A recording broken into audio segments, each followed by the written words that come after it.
tayo ng tamban na sardines. Ito, 1 kilo, 1.2 kg siya.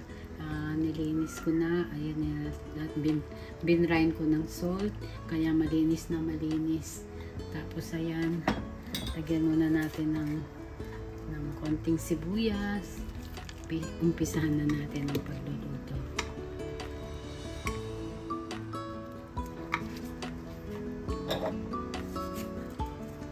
Tapos dahon ng laurel, konting bawang, konting paminta. Naubusan ako ng buong paminta, yung corn, pepper, konting carrots pa. Ayan.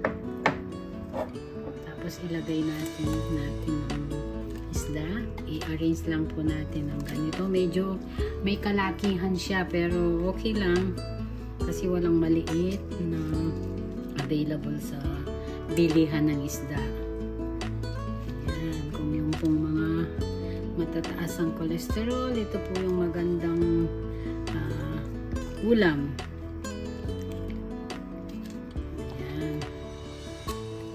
Tapos lalagay ko ulit itong sibuyas na natira.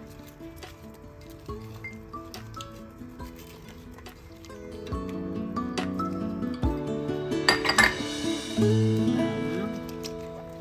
Ang ginamit ko pong bawang ay ano po siya, buo, yung buong bawang. Tapos 2 carrots na medyo malalaking konti.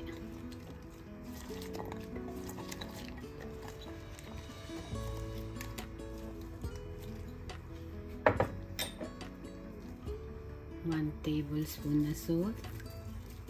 Ayan. Paminta.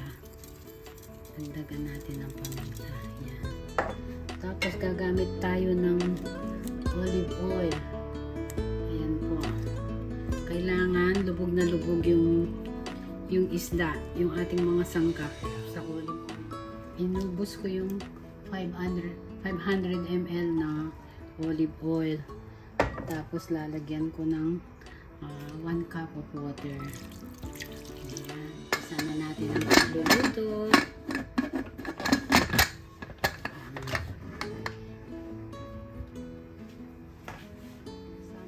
Na ang kalan po, ayan, nasa high temperature. After isang whistle po ay hihinaan na yung pinakamahina, tapos lulutuin ng 1 hour and a half po.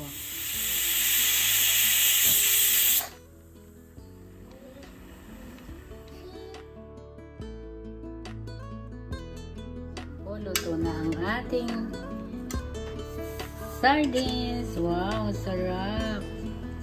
Ayan po ang itsura niya.